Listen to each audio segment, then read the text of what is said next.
Hello everyone, I am Dr. Anchal Chandak and in this video I am going to talk about Claude Lévi-Strauss. Claude Lévi-Strauss is a person who has given new directions to the theory structuralism.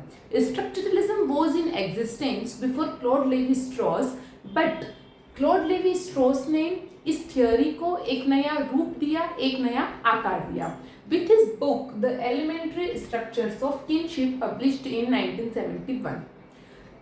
In originality, Claude Lévi-Strauss was an anthropologist. He was not a structuralist. But later on, he came into the influence of Roman Jakobson और उसके बाद में उनसे इन्होंने structuralism के बारे में जाना और after that he connected the concepts of anthropology to structuralism. फिर इन्होंने क्या करा, एंथ्रोपोलॉजी के सारे जो कंसेप्ट्स थे उनको स्ट्रक्चरलिज्म से जोड़ा. Now what is anthropology? Anthropology में क्या होता है, किसकी स्टडी होती है? सोसाइटी की, बिहेवियर की और ह्यूमैनिटी की. ह्यूमन का बिहेवियर कैसा है, सोसाइटी के बेसिक्स क्या है, means one who studies the science of humanity is called anthropologist. So he was an anthropologist and he connected the concepts of anthropology to structuralism. He says that all the societies have same basic structures. सभी society का जो structure होता है वह एक ही होता है. He studies about the social grammar. इन्होंने सोसाइटी के ग्रामर के बारे में स्टडी किया और ये कहते हैं कि सारी ही सोसाइटी का जो स्ट्रक्चर होता है वह सेम होता है. एक ही चीज़ को सारी सोसाइटी में फॉलो किया जाता है. सोसाइटी के जो रूल्स और रेगुलेशंस बनाए जाते हैं वे कहाँ से बनते हैं? They all are depends on the myths. वो सभी किस पर बेस है? मिथ पर बेस्ड होते हैं. जैसे कि हमारी सोसाइटी में रामायण और महाभारत में जो हुआ है वही चीज़ हम हमारी सोसाइटी में भी फॉलो करना चाहते हैं. हमारी जो सोसाइटी के कल्चर है वो सब कहाँ से आए हैं? रामायण, महाभारत या और भी जो दूसरे मिथ्स हैं वहीं से. And he has talked about the Oedipus myth. He has talked about the Oedipus myth. Oedipus myth के बारे में इन्होंने बात की है. So first of all, we have to discuss what is the Oedipus myth.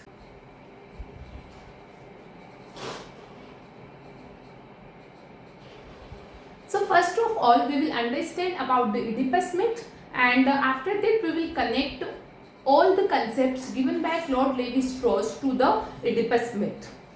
Oedipus myth में एक king होता है whose name is King Laius and the queen's name is Jocasta. ये कहाँ के किंग और क्वीन होते हैं? थीब्स के. इनके सन का नाम होता है इडिपस. ये इनका सन होता है. अब क्या होता है, When Oedipus borns, एक ऑरेकल होती है कि जो इडिपस है वह क्या करेगा? He will kill his own father and will marry with his own mother. इस ऑरेकल को सुनकर Jocasta and Laius decide to kill their son and give their son to a shepherd. ये क्या करते हैं, अपने सन को एक शेफर्ड को दे देते हैं. लेकिन जो वो शेफर्ड होता है, he doesn't kill Oedipus. Instead of killing Oedipus, the shepherd gives the child to the king of Corinth. King of Corinth. ये क्या करता है, जो शेफर्ड होता है वह किंग ऑफ कॉरिंथ को इडिपस को दे देता है. अब क्या होता है, इडिपस जैसे बड़ा होता है, कुछ समय निकलता है. आफ्टर सम टाइम एक ओरेकल वापस होती है कि जो इडिपस है वह अपने फादर को किल करेगा and will marry with his own mother. जब यह ओरेकल इडिपस सुनता है तो वह इस पाप से बचने के लिए कोरिंथ को छोड़कर चला जाता है. वह सोचता है कि यह पाप मैं नहीं करूँगा और वह जो है कोरिंथ को छोड़कर दूर कहीं चला जाता है. अब वह जा रहा होता है, सो रास्ते में वह क्या होता है, इडिपस और लायस के बीच एक फाइट होती है। In that fight Oedipus kills Laius. यहाँ पर जो भविष्यवाणी होती है वह सही साबित होती है। इडिपस किसका खून कर देता है, लायस का खून कर देता है। अब जब यह इसको मार देता है, उस समय क्या होता है, थीबिस में स्फिनिक्स का आतंक चल रहा होता है। एक होता है स्फिनिक्स, वह क्या करता है, स्फिनिक्स वह सबसे एक रिडल पूछता है और जो कोई भी उस रिडल का सही आंसर नहीं दे पाता है वह उन सब लोगों को मार देता है। तो थीबिस के सारे लोगों को स्फिनिक्स मार रहा होता है। उसी समय स्फिनिक्स किससे मिलता है, इडिपस से मिलता है और वह रिडल इडिपस जो है वह सॉल्व कर देता है। When Oedipus solves the riddle given by Sphinx, तो ये क्या करता है, इडिपस स्फिनिक्स को मारकर कहाँ का राजा बन जाता है, थीबिस का राजा बन जाता है and marries with his own mother Jocasta. उस समय इडिपस को यह पता नहीं होता है कि लायस और जोकास्ता उसके फादर और मदर हैं और वह नहीं जानता है कि king of Corinth and queen of Corinth are not the biological parents of Oedipus. उसको यह सच्चाई के बारे में पता नहीं होता है। After some time what happens, plague कहाँ पर स्टार्ट होता है, थीब्स में। थीब्स में एक बीमारी स्टार्ट होती है, प्लेग। यहाँ पर प्लेग की स्टार्टिंग होती है। अब सभी लोग इस बीमारी से बहुत ज्यादा परेशान हो जाते हैं, लोग मरने लग जाते हैं।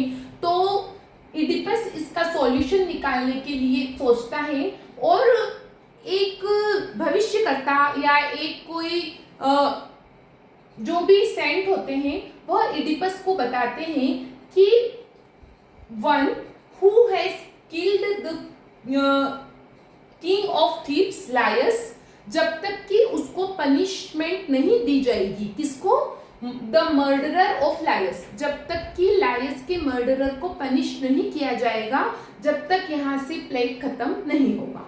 Now Oedipus starts to search. Oedipus search करना शुरू करता है कि लायस का खून किसने किया है, लायस का मर्डरर कौन है।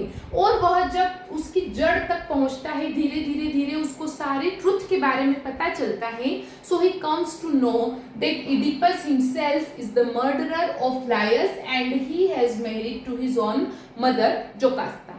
जब उसको इस रियलिटी का पता चलता है, सो ही बिकम्स ब्लाइंड। वो क्या होता है, वह खुद की आंखें फोड़ लेता है और वहां से चला जाता है। एंड जोकास्ता ऑल्सो किल्स हरसेल्फ, जोकास्ता भी उसको खुद को मार लेती है। यहाँ पर आके उसे सारी सच्चाई का पता चलता है।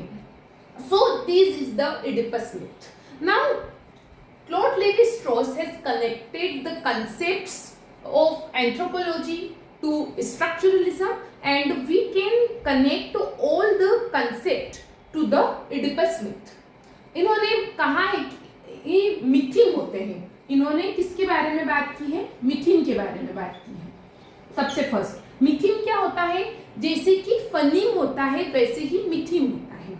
मिथिन क्या होती है, एक जो स्टोरी होती है वह कुछ कड़ियों से मिलकर बनती है। अगर हम इडिपस मिथ में बात करें तो यहाँ पर एक कड़ी हमको क्या दिखती है, इडिपस का बॉर्न होना, दूसरी ओरेकल का होना, तीसरी लायस और जोकास्ता क्या करते हैं, इडिपस को एक शेफर्ड को देते हैं। चौथी कड़ी क्या होगी, जो शेफर्ड है उसको किंग कॉरिंथ को दे देते हैं। सो इन सारी चीजों से मिलकर एक पूरी स्टोरी बन जाती है। तो अगर हम हमारी लैंग्वेज में कहें तो ये जो कड़ियां हैं जितनी भी, these all are the myths. Now he has talked about the binary oppositions। इसके बाद में बाइनरी अपोजिशन के बारे में क्लॉड लेवी-स्ट्रॉस ने बात की है। बाइनरी अपोजिशन, बाइनरी अपोजिशन अगर हम उस इडिपस मिथ से जोड़ें तो nature and culture.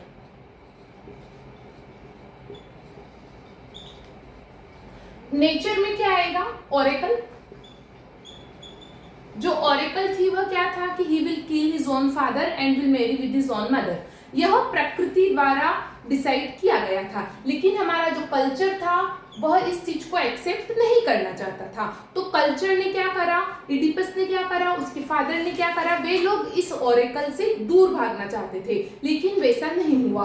So these are both the opposite things, these are the binary oppositions. Next हम देख सकते हैं knowledge and ignorance. Knowledge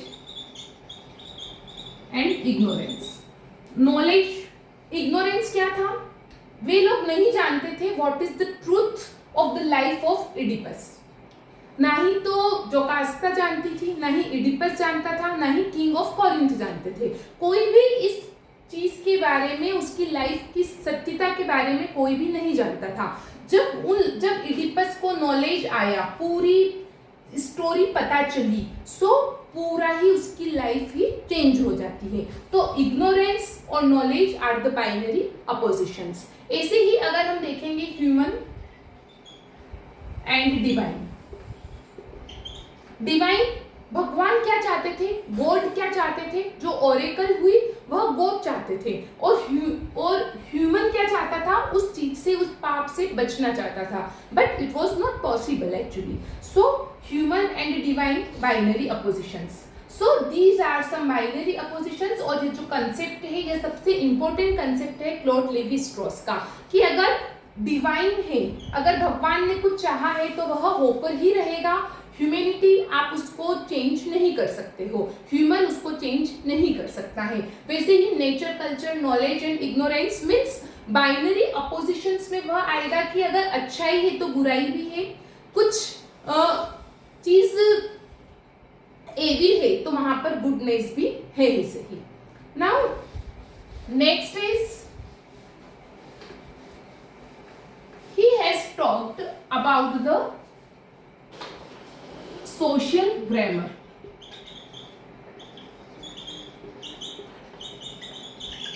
And he has connected the concept of social grammar to Lang and Parole.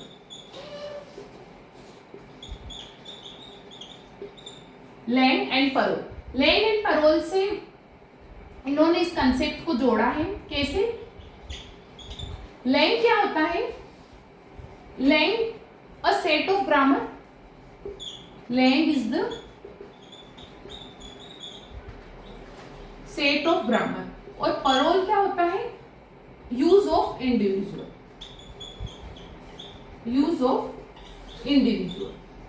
तो जैसे कि एक set of grammar होता है, किसी भी ग्रामर का एक स्ट्रक्चर होता है, चाहे वो लैंग्वेज कोई सी भी हो, हर लैंग्वेज में अपना एक स्ट्रक्चर होता ही है ग्रामर का। और परोल क्या होगा? हाउ वी यूज इट, हम उस ग्रामर को अपनी डे टू डे लाइफ में कैसे यूज करते हैं, दैट इज द परोल। अब सोशल ग्रामर क्या होगा? जैसे कि मैंने कहा था कि हर एक सोसाइटी के रूल्स और रेगुलेशंस होते हैं, और वे कहाँ से आते हैं?